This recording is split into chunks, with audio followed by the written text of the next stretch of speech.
Hello my dear friends and students, welcome to English maths. आज हम लोग पढ़ने जा रहे हैं सब्जेक्ट वर्ब कंकॉर्ड। क्या है आज का टॉपिक?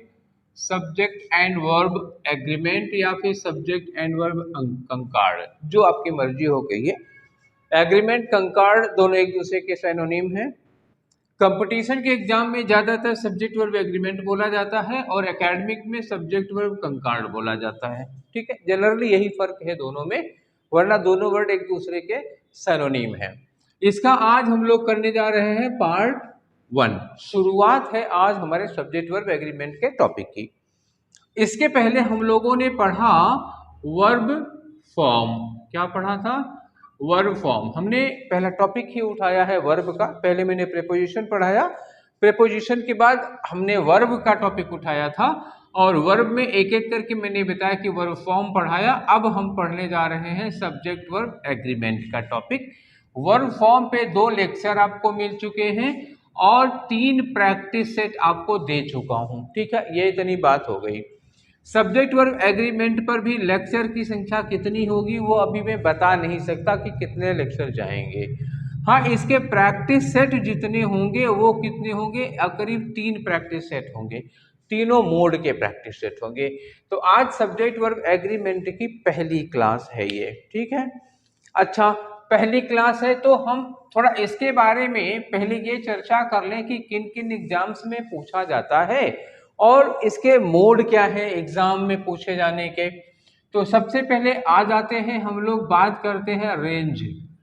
रेंज का मतलब किन किन एग्जाम्स में सब्जेक्ट वर्ब एग्रीमेंट का क्वेश्चन पूछा जाता है। आओ तो देखो, पहला दायरा तो इसका ये हो गया शुरुआत एकेडमिक्स में। एकेडमिक्स के बच्चे भी इसे पढ़ेंगे। अगर आप 9th में है, 10th में है, 11th में है, 12th में है और किसी किसी कॉलेज में तो 6th, 7th, 8th से ही शुरू हो जाता है सब्जेक्ट वर्ब कंकॉर्ड। ज्यादा एडवांस स्कूल होगा तो 6th क्लास से ही हो जाता है। एकेडमिक्स में एटलीस्ट 9 से लेकर के 12 तक ये पूछा जाता है। 9th 10th में सीबीएसई में है, 11th 12th में यूपी बोर्ड में है। ठीक है, और आईसीएसई बोर्ड में भी है सब्जेक्ट वर्ब कंकॉर्ड। ठीक, तो ये एकेडमिक्स में भी पूछा जाता है। दूसरा, कंपटीशन के जितने एग्जाम हैं उनमें सब में पूछा जाता है। कंपटीशन के जितने एग्जाम हैं, अब कंपटीशन के एग्जाम में चाहे आप एनडीए सीडीएस की बात करो, एनडीए सीडीएस या डिफेंस के दूसरे कोई एग्जाम की बात कर लो, सब में आता है।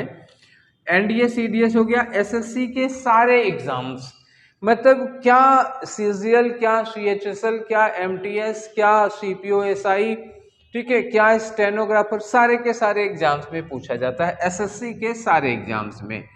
और बैंक के सारे एग्जाम्स में पूछा जाता है। क्या एसबीआई, क्या आईबीपीएस, क्लर्क, पीओ, क्या आरबीआई, सब में आता है बैंक के ऑल एग्जाम्स में।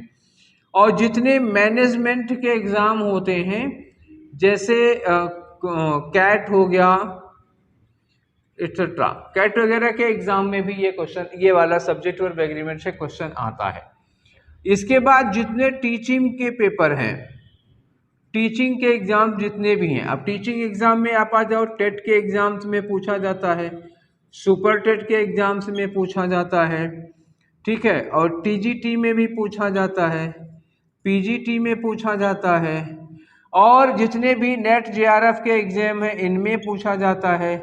ठीक है, जीआईसी लेक्चरर में, मतलब जिसमें भी ग्रामर पूछी जाती है उसमें सब्जेक्ट वर्ब एग्रीमेंट से क्वेश्चन आता ही आता है। ठीक है, तो ये मतलब कवर तो कर रहा है आपका एकेडमिक से लेकर के लगभग सारा का सारा कंपटीशन। ठीक है, अब इसके बाद हम लोग बात करते हैं कि ये तो रेंज हो गई। दूसरी बात हम लोग कर लेते हैं कि मोड क्या होता है, किन किन फॉर्मेट्स में इससे क्वेश्चन पूछा जाता है। ठीक है, तो अब हमारा जो विषय है डिस्कशन का वो है मोड ऑफ क्वेश्चन या फिर फॉर्मेट। मोड या फॉर्मेट, किस मोड में और किस फॉर्मेट में पूछा जाएगा। तो इसका मोड और फॉर्मेट तीनों होता है। तीनों का मतलब, जैसे इससे एरर से भी क्वेश्चन आते हैं, इसके क्वेश्चन फिलर के भी बनते हैं, और इसके क्वेश्चन सेंटेंस इम्प्रूवमेंट के भी बनते हैं। आप लोगों ने वर्ब वाले में चेक किया होगा, वर्ब फॉर्म जब मैं पढ़ाया था तो उसके तीनों फॉर्मेट में आपको क्वेश्चन कराया हूँ। वर्ब फॉर्म पढ़ाया 2 लेक्चर में और क्वेश्चन तीनों फॉर्मेट में कराए थे, आप लोगों ने देखा है, किया है, तो आप जानते हैं कि एरर का क्वेश्चन कैसा होगा, फिलर का कैसा होगा और सेंटेंस इंप्रूवमेंट का क्वेश्चन कैसा होगा। ठीक, तो सब्जेक्ट वर्ब एग्रीमेंट से इन तीनों ही टॉपिक्स पर क्वेश्चन आते हैं ग्रामर के।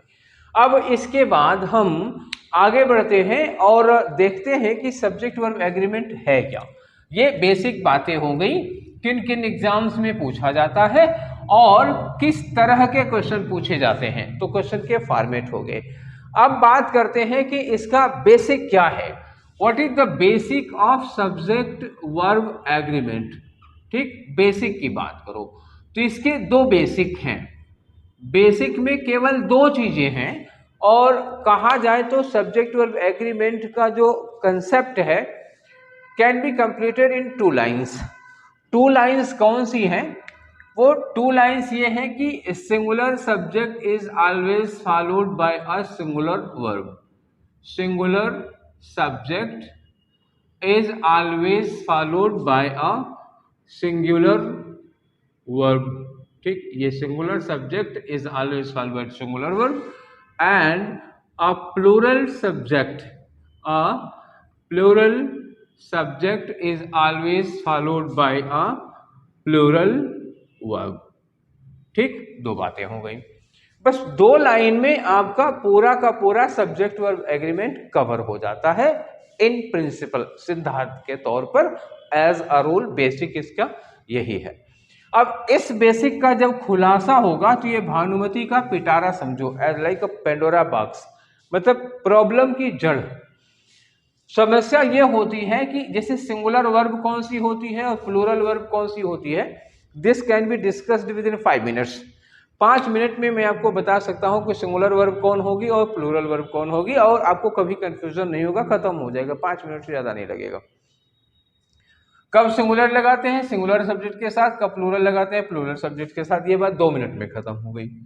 जो प्रॉब्लम है, प्रॉब्लम बेसिक यहां है कि सिंगुलर सब्जेक्ट मतलब when should we consider a subject as a singular subject and when should we consider a subject as a plural subject। किसी भी सब्जेक्ट को हम प्लूरल सब्जेक्ट कब माने और किसी भी सब्जेक्ट को हम सिंगुलर सब्जेक्ट कब माने, प्रॉब्लम यहां आती है। सब्जेक्ट सिंगुलर है या प्लूरल है यही डिसाइड करने के लिए आपको पूरा का पूरा सब्जेक्ट वर्ब एग्रीमेंट पढ़ना है। ठीक है, इसके अलावा और कुछ है नहीं। वर्ब तो 5 मिनट में खत्म हो जाएगी। ठीक, तो अब हम लोग बढ़ते हैं उसी स्टेप में आगे की ओर, लेकिन ये जो 2 लाइन में आपने कंसेप्ट पढ़ा है, बेसिक कंसेप्ट यहीं से इसका बेसिक है। और इस बेसिक कंसेप्ट के 2 एग्जांपल आपको दे देते हैं, उसके बाद फिर मैं आगे बढ़ता हूं ये डिसाइड करने के लिए कि when we should consider a subject as singular and when we should consider a subject as plural. उसकी बात करेंगे कैसे, कब हम आगे बढ़ेंगे। जैसे मान लो हम एक सेंटेंस ले लेते हैं, मान लो यहाँ पे एक सेंटेंस लिया मैंने, सपोज कि जैसे ही लिख दिया, ठीक है, ही लिखा हो, ही सी या इट लिखा हो, ये तीनों सिंगुलर माने जाते हैं, ही सी या इट। या मैं इसकी जगह पर आई स्टूडेंट ऐसे लिख दूं, ही लिख दूं, आई स्टूडेंट लिख दूं, चाहे जो लिखा, ही लिखा चाहे आई स्टूडेंट लिखा।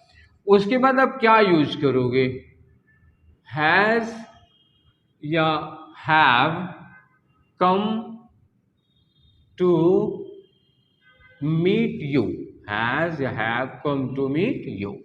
दूसरा मैं लिख रहा हूं सेंटेंस, यहां देखिएगा, जैसे मैंने ये लिखा कि दे या द स्टूडेंट्स, दे लिखा या द स्टूडेंट्स, फिर वही सेंटेंस इजी इशारक दे रहा हूं, हैज या have come to meet you. अब तीसरा सेंटेंस लिख रहा हूं, ठीक, जैसे मैंने लिखा कि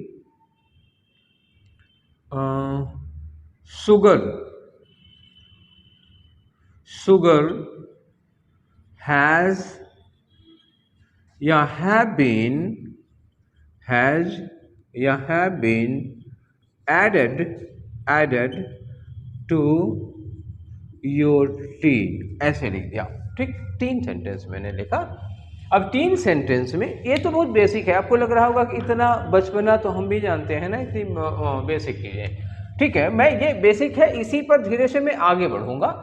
जैसे यहाँ देखो ही लिखा है, ही क्या है, सिंगुलर है, या अ स्टूडेंट, स्टूडेंट के पहले क्या लगा, आ लिखा, और स्टूडेंट सिंगुलर है, तो ये क्या है, सिंगुलर है, काउंटेबल है, नाउन है। स्टूडेंट आप गिन सकते हो ना, तो स्टूडेंट गिना जा सकता है, इसलिए काउंटेबल है और सिंगुलर है।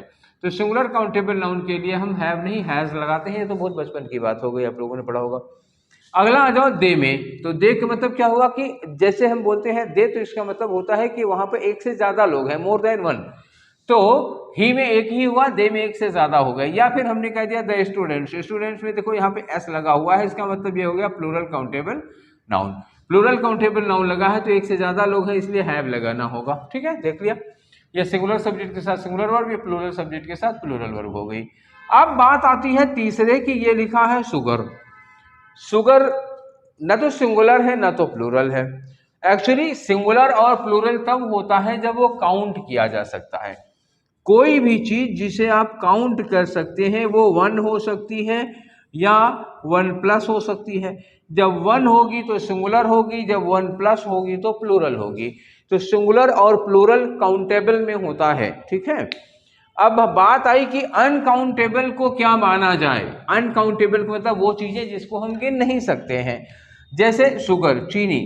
चीनी गिनी नहीं जा सकती है, इसको तौला जा सकता है, वेट किया जा सकता है इसका। तो अब चूंकि ये अनकाउंटेबल नाउन है, इसलिए इसके साथ क्या लगेगा, हैज लगेगा। ठीक, याद रखना, uncountable noun is always followed by a singular verb because the noun which can not be counted can not be made plural. वो नाउन जिसको हम गिन नहीं सकते हैं उसको हम प्लूरल नहीं बना सकते हैं।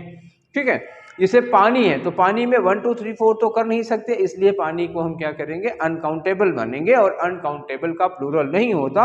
और हमेशा अनकाउंटेबल जो सब्जेक्ट होगा उसके साथ सिंगुलर वर्ब हम लोग लगाएंगे, कभी प्लूरल वर्ब नहीं लगाएंगे।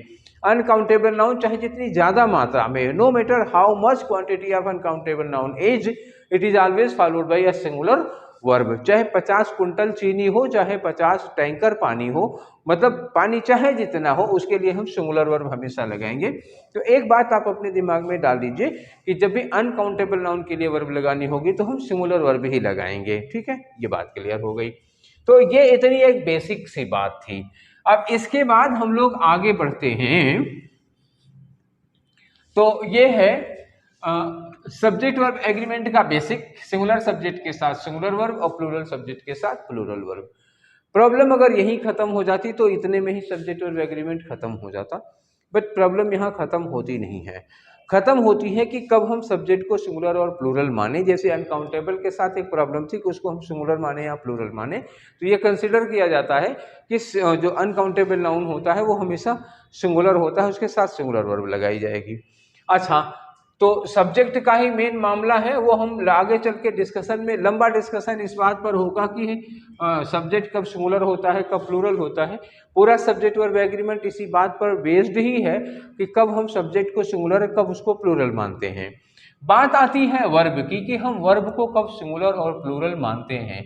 क्योंकि लगाने हमको करेक्ट इनकरेक्ट तो वर्ब को ही करना है, इसलिए बात आई अब वर्ब की, तो पहले इसी को निपटा लेते हैं। तो वर्ब क्या होगी, कब सिंगुलर होगी और कब प्लूरल होगी। ठीक है, इसकी बात कर लेते हैं। तो वर्ब कब सिंगुलर हो जाती है और कब प्लूरल हो जाती है। ठीक है, तो इसका डिस्कशन हम लोगों को करना है। आइए चलिए शुरू करते हैं कि वर्ब कब प्लूरल हो जाती है और वर्ब कब सिंगुलर हो जाती है। देखिए, पहली बात यह है कि जो हमारी वर्ब है, जो वर्ब की फर्स्ट फॉर्म होती है, ठीक है, वर्ब की जो फर्स्ट फॉर्म होती है, जब इसमें एस या ई एस या ऐड कर देते हैं, वर्ब की फर्स्ट फॉर्म में जब भी हम एस या ई एस ऐड कर देते हैं तो ये सिंगुलर हो जाता है, और वर्ब की फर्स्ट फॉर्म केवल लगाए होंगे तो ये क्या होता है, प्लूरल होता है। सपोज जैसे हम लोग गोज लिख देते हैं, तो गोज क्या माना जाएगा, हमेशा सिंगुलर माना जाएगा। और अगर आपने लिखा है गो, तो ये क्या माना जाएगा, प्लूरल माना जाएगा। First form of verb is always plural and SES with first form of verb is singular. ठीक, अब दो बातें और, अगर आप नाउन में एस लगाते हो, लगे हाथ डिस्कस कर दो, नाउन में एस लगाते हो तो ये प्लूरल बन जाता है, और अगर आप वर्ब में एस लगाते हो तो ये क्या बन जाता है, सिंगुलर बन जाता है।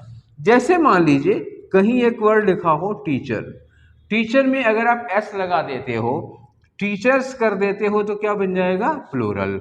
वहीं पर अगर कहीं लिखा हो टीच, टीच क्या है, वर्ब है, टीच में अगर आप एस लगाते हो तो ये क्या बन जाएगा, सिंगुलर। ठीक है, टीचर्स प्लूरल है और टीचेज सिंगुलर है।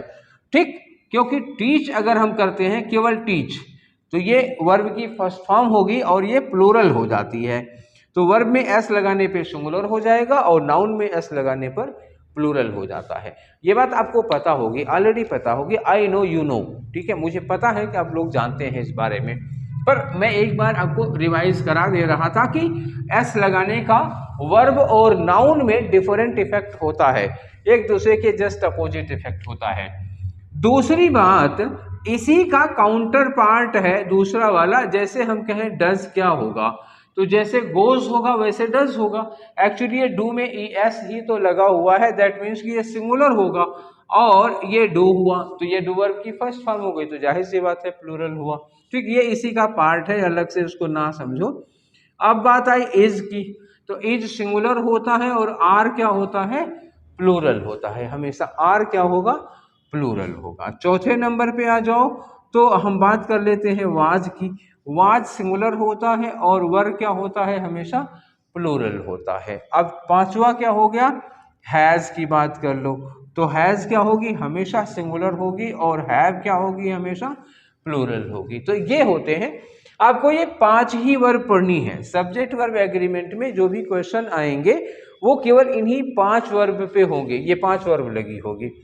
इसके अलावा जो वर्ब होती हैं, अब वर्ब तो और भी हैं, जैसे आपके साथ आई वर्ब की सेकंड फॉर्म, तो वर्ब की सेकंड फॉर्म जो होती है वो सिंगुलर और प्लूरल होती ही नहीं है, ये एक ही फॉर्म होती है इसकी, और वो कॉमन फॉर्म होती है। कॉमन का मतलब हुआ कि second form of verb can be use with a singular subject as well as with a plural subject. जैसे हम कहते हैं कि she went to college, she went to college, he went to college, या they went to college, we went to college, तो singular और plural दोनों के साथ हम वेंट ही लगाते हैं। ठीक है, या आप हैड के साथ कोई थर्ड फॉर्म यूज कर रहे हो, तो हैड भी क्या है, कॉमन है, सिंगुलर एंड प्लूरल दोनों सब्जेक्ट के साथ लगती है। जैसे he had gone to college और we had gone to college, a boy has gone to college और children have gone to college, तो हैड दोनों के साथ लगता है। ठीक, सिंगुलर और प्लूरल सब के साथ यूज किया जाता है। अच्छा, कोई मॉडल वर्ब यूज करनी है, मॉडल वर्ब का मतलब जैसे विल लगाना, सेल लगाना है, can, could, may, might, must लगाना है, तो भी आप सिंगुलर प्लूरल दोनों के साथ यूज करते हो। जैसे ही मस्ट, ठीक, ही मस्ट रिवाइज हिज कोर्स, तो ही के साथ लग गया, we must revise our course, तो वी प्लूरल के साथ लग गया। और जैसे कहीं लिखा है the student should not waste his time, तो द स्टूडेंट सिंगुलर था, उसके लिए भी शुड लगा दिया। अगर हम कहें द स्टूडेंट्स प्लूरल, सारे students, all the students should not waste their time, तो देखो वहां भी शुड लग गया। तो चाहे एक हो चाहे सब हो, ये सब के साथ लग जाते हैं, इनका सिंगुलर और प्लूरल नहीं होता, तो ये कंसीडर नहीं करना है हम लोगों को सब्जेक्ट वर्ब एग्रीमेंट में। सब्जेक्ट वर्ब एग्रीमेंट में we concentrate just on these 5 verbs, हम केवल इन्हीं 5 वर्ब की बात करेंगे, यही सिंगुलर और प्लूरल होती है, इसके अलावा और कोई वर्ब सिंगुलर या प्लूरल नहीं होती है। क्लियर हो गई ये बात। अब चलते हैं हम लोग इसके बाद सब्जेक्ट की ओर, कि कब हम किसी सब्जेक्ट को सिंगुलर मान लेंगे और कब हम किसी सब्जेक्ट को प्लूरल मान लेंगे। ठीक है, तो सब्जेक्ट सिंगुलर और प्लूरल कैसे डिसाइड किया जाता है, वो कुछ मतलब अगर नाउन है, सपोज करो नाउन सब्जेक्ट है, तो कुछ तो ऐसे ही हो जाता है जैसे उसके सिंगुलर और प्लूरल अलग अलग नाउन ही होते हैं। चाइल्ड लिखा है, चिल्ड्रन लिखा है, चाइल्ड सिंगुलर है, चिल्ड्रन प्लूरल है, इस तरह से होता है। कभी कभी क्या होता है ना कि इनके पहले कोई डिटर्मिनर यूज किया गया होगा, जब कोई डिटर्मिनर यूज किया होता है तब हम लोगों को प्रॉब्लम आ जाती है कि ऐसे में हम क्या यूज करें, सब्जेक्ट क्या यूज करें और वर्ब कैसे यूज करें। इसी डिटर्मिनर्स के साथ हम लोग शुरू करते हैं सब्जेक्ट वर्ब एग्रीमेंट की अब एडवांस क्लास में। यहां तक था बेसिक, बेसिक के बाद अब शुरू होता है इसका एडवांस लेक्चर, ठीक है। तो एडवांस में आज जो हम लोग चर्चा करेंगे पहली क्लास में सब्जेक्ट वर्ब एग्रीमेंट के, उसमें ईच एवरी हमारा टॉपिक ऑफ डिस्कशन होगा। किस पर करने जा रहे हैं? हमारा आज का जो टॉपिक ऑफ डिस्कशन है वो है ईच एवरी आइदर और नाइदर, ये इतनी चीजें होंगी। और एक बात इसकी हो जाएगी, इसी में 3 चीजें निकल के आएंगी, 1 2 3 रूल है इसमें। और दूसरा जो हम करेंगे डिस्कशन इसमें वो नो एंड एनी का होगा, या फिर हम सम फ्यू एनी के साथ में नो एनी, इसी के साथ कर लेते हैं नो और एनी को। तो दूसरा ये करना है, तो 2 डिस्कशन हम लोगों को आज करना है, ठीक है। तो चलिए स्टार्ट करते हैं आज का डिस्कशन यहां से। ईच एवरी आइदर और नाइदर आज का टॉपिक ऑफ डिस्कशन है। तो इसमें से पहला जो है, सबसे पहला रूल वो ये है, देखिएगा कि जैसे किसी से, ये है फर्स्ट आपका, ठीक। कौन सा रूल है आज? ये हम करने चल रहे हैं फर्स्ट, और एक तरह से गिनते चलेंगे, ठीक। ये फर्स्ट है, सेकंड, थर्ड, फोर्थ, जितने रूल्स पढ़ाएंगे आपको वो सब गिनते हुए चलेंगे। देखें सब्जेक्ट और एग्रीमेंट में कुल कितने रूल्स निकल के आते हैं। तो सबसे पहला ये है कि अगर आपके सब्जेक्ट के पहले ईच लगा हो, या एवरी लगा हो, या आइदर लगा हो, या नाइदर लगा हो, ये 4 चीजें हो गई, ठीक। ईच एवरी आइदर और नाइदर, इनकी हिंदी मीनिंग जो होती है वो क्या होती है? प्रत्येक। हिंदी मीनिंग क्या होती है? प्रत्येक। प्रत्येक को अगर हम तोड़ें तो क्या बनेगा? प्रति और धन एक, तो लास्ट में क्या आ रहा? एक आ रहा। तो ये सब में आ गया क्या? एक, किसी ना किसी तरह से एक लगा हुआ है। तो एक के बाद हम क्या लगाएंगे? जो नाउन लगाएंगे वो तो सिंगुलर ही लगाएंगे, एक के बाद तो प्लूरल लगा नहीं सकते हैं। तो इनके बाद ये जितने भी वर्ड्स यहाँ पे लिखे हुए हैं सब के सब डिटर्मिनर हैं और डिस्ट्रीब्यूटिव, ये सब डिस्ट्रीब्यूटिव एडजेक्टिव हो गए। तो इनके बाद जब भाई हम सब्जेक्ट यूज करेंगे तो कैसा सब्जेक्ट यूज करेंगे? क्या इनके बाद अनकाउंटेबल नाउन यूज कर सकते हैं? अनकाउंटेबल नाउन क्या यूज कर सकते हैं? या क्या इनके बाद सिंगुलर काउंटेबल नाउन यूज कर सकते हैं? ये समझ लीजिएगा, सिंगुलर काउंटेबल नाउन। और दूसरी बात हम कर रहे हैं ये प्लूरल काउंटेबल नाउन। अब मैं शार्ट में लिख रहा हूं, आप समझ जाइएगा, ये काउंटेबल लिखा है, ये प्लूरल लिखा है, ये सिंगुलर है, ये काउंटेबल है। सो काउंट ना समझिएगा, काउंटेबल है। अब फॉर एग्जांपल मैं आपको इसके साथ एक एक वर्ड लगा दे रहा हूं। अनकाउंटेबल नाउन मतलब, अनकाउंटेबल नाउन का मतलब जिसको हम गिन नहीं सकते हैं। तो गिन नहीं सकते हैं, जैसे मैं यहां लिख दूं नॉलेज। नॉलेज गिना नहीं जा सकता, ये नॉलेज लिख दिया मैंने। Singular countable noun, singular countable noun का मतलब जैसे मैं लिख दूं pen. Plural countable noun, plural countable noun मतलब जैसे मैं लिख दूं यहां पर स्टूडेंट्स, ठीक है, ये हो गया। तो ये ईच एवरी आइदर नाइदर है। तो ईच एवरी आइदर नाइदर का मतलब हुआ प्रत्येक, क्या प्रत्येक के बाद आप नॉलेज ऐसे यूज कर सकते हैं, प्रत्येक ज्ञान।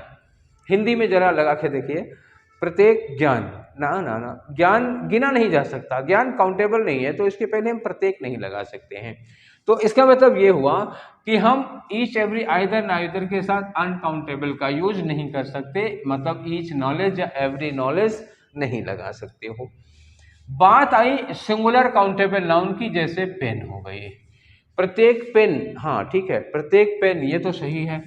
प्रत्येक स्टूडेंट, हाँ ये भी ठीक है, प्रत्येक स्टूडेंट ये भी ठीक है। तो प्रत्येक पेन और प्रत्येक स्टूडेंट ऐसे हम यूज कर सकते हैं। तो इसका मतलब हुआ कि हम सिंगुलर काउंटेबल नाउन यूज करेंगे। ईच एवरी आइदर नाइदर के बाद हम सिंगुलर काउंटेबल नाउन यूज कर सकते हैं। लेकिन क्या प्रत्येक स्टूडेंट्स आप बोल सकते हैं? नहीं बोल सकते हैं, ठीक है। तो प्रत्येक के बाद प्लूरल नाउन आप नहीं लगा सकते हैं। प्रत्येक किताबें नहीं होगा, प्रत्येक किताब हो सकती है। प्रत्येक पुस्तकें नहीं होगा, प्रत्येक पुस्तक हो सकती है। मतलब ईच स्टूडेंट्स नहीं होगा, ईच टीचर्स नहीं होगा, ईच चिल्ड्रन नहीं होगा। तो चूंकि स्टूडेंट्स प्लूरल है और यहाँ पे जो ईच एवरी आइदर नाइदर है इसकी मीनिंग आती है प्रत्येक, तो इसके साथ प्लूरल नहीं लगा सकते, यानी कि प्लूरल काउंटेबल नाउन नहीं लगेगा। बात समझ में आ गई। तो कुल मिलाकर के ईच एवरी आइदर नाइदर के साथ एक बात कंफर्म होके आती है सामने कि हम ईच एवरी आइदर नाइदर के साथ में कभी भी प्लूरल नाउन या अनकाउंटेबल नाउन नहीं लगा सकते हैं। लगा सकते हैं क्या? केवल सिंगुलर काउंटेबल नाउन। और सिंगुलर काउंटेबल नाउन लगाएंगे तो इसके साथ वर्ब कैसे यूज करेंगे? Always a singular verb. क्या यूज करेंगे हम? हमेशा एक सिंगुलर वर्ब यूज करेंगे। ठीक, once more, each every either neither is followed by a singular countable noun and this singular countable noun as a subject is followed by a singular verb. ठीक है, और ये सिंगुलर नाउन हमेशा एक singular verb के साथ आता है, इसके साथ प्लूरल वर्ब नहीं लगा सकते हैं। फॉर एग्जाम्पल अगर आप देखना चाहो तो एक एग्जाम्पल देखते हैं इसके लिए। जैसे मान लो कि हम एग्जाम्पल एक इसमें से ले लेते हैं। ये तब यूज किया जाता है जो दो चीजें होती हैं, ये चीजें तब दो से ज्यादा होती हैं। जैसे मान लो हम ये कहते हैं कि एवरी स्टूडेंट या ईच स्टूडेंट, ऐसे लिख दिया हमने ईच स्टूडेंट्स। अगर मैं स्टूडेंट्स लिख दूं तो गलत हो गया, तो ये गलत हो तो गया है पर मैंने जानबूझकर किया। मैंने ईच स्टूडेंट्स हैज या have been, each students has या have been informed in advance, in advance. अब ये बताइए ईच स्टूडेंट हैज या have been informed in advance. और दूसरा हमने लिखा कि हिज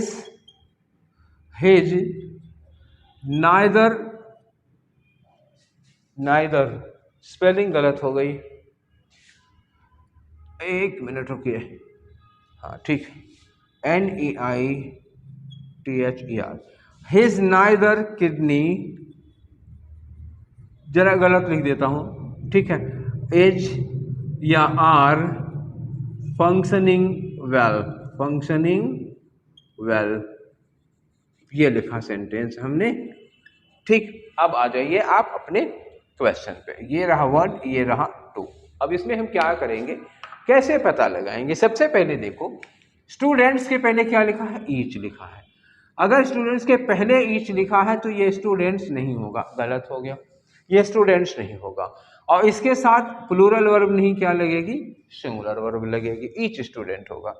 दूसरे में होगा हिज नाइदर किडनी। नाइदर दो में से प्रत्येक के लिए यूज किया जाता है, तो जब आप नाइदर लगा दोगे तो किडनीज नहीं लगाओगे, एक गलती यहाँ हो गई। तो हिज नाइदर किडनी, अब क्या लगाएंगे आप? इज लगाएंगे, आर नहीं लगाएंगे। दो बात समझ में आ गई? इतना क्लियर हो गया आपको? ठीक ठाक, चलिए।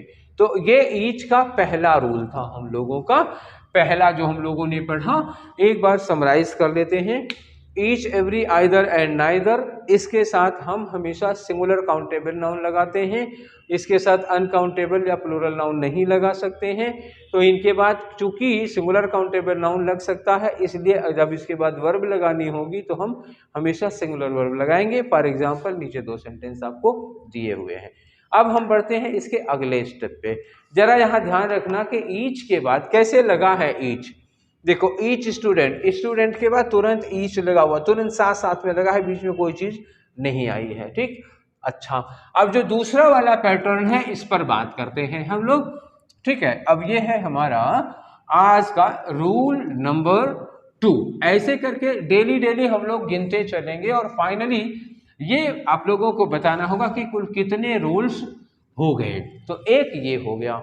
अब हम आते हैं सब्जेक्ट वर्ब कंकार्ड के रूल नंबर 2 की ओर। अब 2 में देखो, 2 में क्या क्या चीजें आ रही हैं। 2 में देखो, फिर वो ऊपर वाली चीजें कई सारी आएंगी। ठीक है, जैसे ऊपर वाली चीजें, जैसे हमने कहा कि ईच ऑफ, ठीक, ईच ऑफ।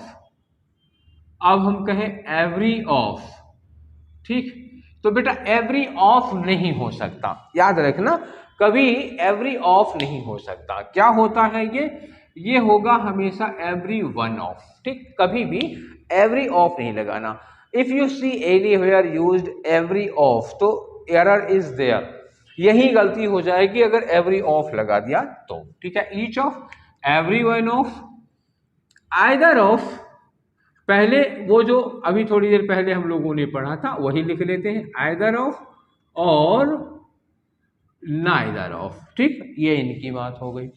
अच्छा, each of, every one of, either of, neither of. इसके अलावा कुछ और बढ़ रहे हैं, और बढ़ रहे हैं क्या, इसमें बढ़ा आपका एनी ऑफ। ठीक, क्या बढ़ा, एनी ऑफ। एनी ऑफ के बाद क्या बढ़ा, वन ऑफ, एनी ऑफ हो, वन ऑफ हो, वन ऑफ हो, और एक बढ़ा क्या इसमें, नन ऑफ। क्या बढ़ गया, नन ऑफ। या आप कर सकते हो नॉट वन ऑफ, कभी कभी ये लगा होता है, नॉट वन ऑफ, ये ऐसे हो गए। तो चार और आ गए, चार पहले से थे, चार और आ गए, इतने हो गए अब की बार। तो इतने हो गए, तो अब हमें देखना है कि इनके साथ जब हम सब्जेक्ट यूज करेंगे या कोई नाउन इनके बाद लगाते हैं, इनके बाद कोई भी नाउन यूज किया जाता है, तो वो नाउन कैसा होगा। ऑफ लगा है, सबके पीछे ऑफ लगा, देखो of of of of of of of of, सब में ऑफ लगा हुआ है। तो जब ऑफ लगा होता है तो इसका मतलब, जैसे मैं वन ऑफ की बात कर लूं आपसे, वन ऑफ, वन ऑफ का मतलब क्या हुआ, एक बटा, एक बटा। अब वन ऑफ, एक बटा क्या करोगे, एक बटा एक तो करोगे नहीं। अगर वन ऑफ ये अगर सही है तो वन ऑफ द क्वेश्चन ये हो सकता है। One of the question, question क्या है, ये सिंगुलर काउंटेबल नाउन है, एक है, एक क्वेश्चन है। एक क्वेश्चन अगर है तो हम कैसे कह सकते हैं कि एक क्वेश्चन में से एक नहीं हो सकता ना, तो इसका मतलब वन अपॉन वन नहीं होगा, ये कभी भी होगा तो कम से कम वन ऑफ टू हो जाएगा, वन अपॉन टू होगा, वन बाई टू होगा। तो इसका मतलब अगर ये टू होगा तो इसका मतलब हुआ कि हम ये क्वेश्चन नहीं करेंगे, तब ये क्या करेंगे, क्वेश्चंस हो जाएगा। ठीक है, तब ये प्लूरल काउंटेबल नाउन यूज करना पड़ेगा आपको। तो वन ऑफ वन होगा नहीं, one of two, one of three, one of four ऐसे हो सकता है। तो जब भी वन ऑफ आप लगाओगे, वन ऑफ के बाद ये जो नाउन होगा वो क्या होगा, हमेशा प्लूरल होना चाहिए, में से एक, में से एक। तो एक में से एक नहीं हो सकता ना, कम से कम दो हो, तो दो में से एक, तीन में से एक, या कई में से एक, ये तो ठीक लगता है, लेकिन वन ऑफ वन नहीं हो सकता है। ठीक है, तो ये कारण था इसका, मैं आपको ये समझा रहा था। अब इसके बाद आगे बढ़ते हैं, हम लोग देखते हैं कि क्या लगा सकते हो। तो क्या इसके बाद हम अनकाउंटेबल नाउन लगा सकते हैं, या सिंगुलर काउंटेबल लगा सकते हैं, या फिर प्लूरल काउंटेबल लगा सकते हैं। क्या लगा सकते हैं, uncountable noun just like water, ठीक है, और singular countable noun just as student, ठीक है, और plural countable noun just as students. ठीक, तो क्या लगा सकते हो आप, देखो अनकाउंटेबल तो लग नहीं सकता, each of, every one of, इनमें से जितने दिए हैं इनमें से किसी के भी साथ में अनकाउंटेबल नाउन नहीं लगा सकते हो। One of the water, no no not possible, one of the water नहीं हो सकता। ठीक है, एनी ऑफ द वाटर नहीं, एनी वाटर हो सकता है, एनी ऑफ नहीं लगेगा, नन ऑफ, ये सब नहीं लगेगा। ठीक है, दूसरी बात कि जब ये वन ऑफ के बाद लगाते हैं तो एक से ज्यादा हो ही जाता है। अभी मैंने क्या बोला था, वन ऑफ द स्टूडेंट नहीं होगा, वन ऑफ द स्टूडेंट्स होगा, मतलब हम सिंगुलर लगा ही नहीं सकते। Each of, any of, either of, one of, none of, इनके बाद हम सिंगुलर नाउन की गुंजाइश नहीं है। हम क्या यूज कर सकते हैं, प्लूरल काउंटेबल नाउन, जैसे कि स्टूडेंट्स हुआ। लेकिन अब बात आती है इसके साथ वर्ब कैसे यूज करेंगे, वर्ब कैसे यूज करेंगे, यहां मामला फंस गया। If your noun is plural, ये नाउन क्या है बच्चा, स्टूडेंट्स, प्लूरल नाउन है, तो क्या इसके साथ हम प्लूरल वर्ब लगा सकते हैं, नो यू कांट। क्या होगा, क्योंकि ये जो लगे हुए हैं ना, ईच ऑफ, एनी ऑफ, इसकी वजह से यहाँ प्लूरल नाउन होते हुए भी वर्ब कैसी लगती है, सिंगुलर वर्ब लगती है। इज दैट क्लियर, बात क्लियर हो गई, समझ गए। मैं एक एग्जांपल आपको दे रहा हूं, इसमें गलतियां भरमार हो सकती हैं। सपोज कहीं लिखा हो one of the questions, one of the question, अब मैं लिखा यहां पर वाज या were out of course, out of course, ठीक, ऐसे लिखा हुआ है, ये आर है, आप समझिएगा, ये लिख देता हूं मैं ऐसे वार, ठीक है, अब समझ में आ गया होगा। चलिए, वन ऑफ द क्वेश्चन, ठीक, वन ऑफ द क्वेश्चन, पहली गलती क्या हो गई, वन ऑफ द क्वेश्चन नहीं होगा, एक क्वेश्चन में से एक नहीं है, वन ऑफ द क्वेश्चन नहीं, this should have been one of the questions. अच्छा, वन ऑफ द क्वेश्चंस लिखा, अब इसके बाद वाज वर्ब लगाना है, तो क्या आपकी ये वर्ब इसके लिए लगी हुई है, क्या इन इसके लिए ये वर्ब लगाए हो, नो नो, ये किसके लिए लगा हुआ है, एक्चुअली इसके लिए लगा हुआ है। One of the questions out of course, मतलब जो क्वेश्चंस आए थे उनमें से एक क्वेश्चन आउट ऑफ कोर्स था, सारे क्वेश्चन नहीं थे।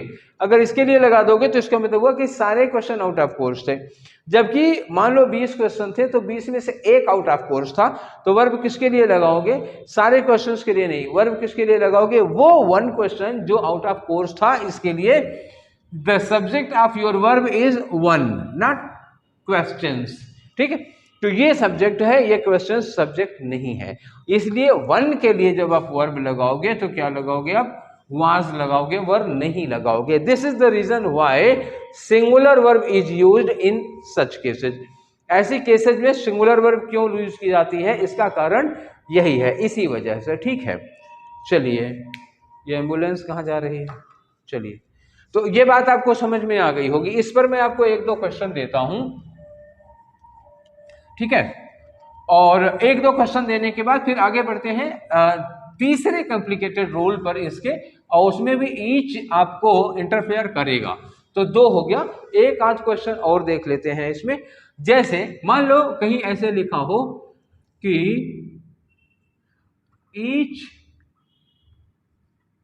each of the chapters has या have been revised, each of the chapters has या have been revised। अब ये लिखा आपको एक क्वेश्चन, ठीक है। या मान लो इस तरह का कोई क्वेश्चन दिया हो कि neither of his two friends was या were present there, ये लिखा, neither of his two friends was या were present there, ठीक। अब आपको ये सही करना है, तो मान लो यहाँ पे लिखा हुआ है ईच ऑफ द चैप्टर्स, ये चैप्टर्स लिखा, आपको लग रहा होगा कि ये चैप्टर्स तो प्लूरल है, लेकिन ये एक्चुअली जो हम वर्ब लगा रहे हैं ना, वो चैप्टर्स के लिए लगा ही नहीं रहे हैं। जब ये ऑफ लग जाता है, कोई भी प्रीपोजिशन लग जाता है, जब ऑफ लग जाता है तो वर्ब हमेशा किसको, इस प्रीपोजिशन को पार करके आती है इधर। तो यू आर यूजिंग हैज और have for each, not for chapters. ये जो हैज हैव लगा रहे हो चैप्टर्स के लिए लगा ही नहीं रहे हो, किसके लिए लगा रहे हो, ईच के लिए लगा रहे हो, और each is followed by a singular verb. नीचे आ जाओ, तो ये जो लिखा है ना, neither of his two friends, अब यहाँ लिखा है ऑफ और यहाँ लिखा है टू फ्रेंड्स। ये टू फ्रेंड्स देख के आपको लालच लग रहा होगा, यार टू फ्रेंड्स लिखा हुआ तो वर्ब प्लूरल लगनी चाहिए, नहीं, एक्चुअली ये जो लगा रहे हो ना, वो लगा किसके रहे हो, इसके लिए लगा, इसके लिए लगा ही नहीं रहे हो। जब इसके लिए नहीं लगा रहे हो तो आप वर्ब नहीं लगाओ, क्या लगाओगे, तब आप वर्ब लगाओगे। क्लियर हो गई ना, इतनी बात ठीक ठाक समझ में आ गई। चलिए, अब ईच का एक मामला और है, वो थोड़ा सा कॉम्प्लिकेटेड है, फंसा हुआ मामला है। ईच में ही हम तीसरे स्टेप पर चल रहे हैं, ठीक है, और ये तीसरा करने के बाद आज की क्लास वाइंड अप कर देंगे, ठीक है, क्योंकि ज्यादा हो जाएगा। ईच को आप ठीक से समझिए, एक एक स्टेप में करके चलेंगे, एक ही बार में सारा का सारा बोझ बनाना ठीक नहीं है, धीरे धीरे आराम से इसको पढ़ते चलो। 5 लेक्चर 6 लेक्चर हो जाएगा, क्या दिक्कत है भाई, 2 सप्ताह लग जाएगा, कोई ऐसी प्रॉब्लम की बात नहीं है। तो आज का ये third rule once more connected to each, ये भी ईच से ही कनेक्टेड है। लेकिन अब एक बात ध्यान रखना कि अब जो हम ईच पढ़ने जा रहे हैं वो ऊपर वाले दोनों ईच को कवर करता हुआ आएगा, क्योंकि जब हम तीसरे की बात करेंगे तो दोनों को लेके बात करेंगे, ठीक है। पहले एग्जाम्पल से शुरुआत करते हैं, मतलब पहले हम क्वेश्चन पे नहीं आएंगे, कंसेप्ट पे नहीं आएंगे, पहले एग्जाम्पल की बात कर लेता हूं। तो 3 एग्जाम्पल आपके सामने रख रहा हूं, उसी में इसको समझाने की कोशिश करता हूं मैं, ठीक है। तो पहले ये समझ लीजिए, जैसे कहीं लिखा हो द क्वेश्चंस, नहीं, पहले ईच क्वेश्चन ऐसे करेंगे, ईच क्वेश्चन ठीक, ईच क्वेश्चन हैज या हैव बीन सॉल्व्ड। जरा आराम से पढ़िएगा, कोई जल्दबाजी नहीं है। ईच क्वेश्चन हैज या हैव बीन सॉल्व्ड। और दूसरा है ईच ऑफ, अब की बार तीनों में ईच लगेगा। Each of the questions, each of the questions has या हैव बीन सॉल्व्ड। यही क्वेश्चन फिर से तीसरी बार लिख रहा हूं। द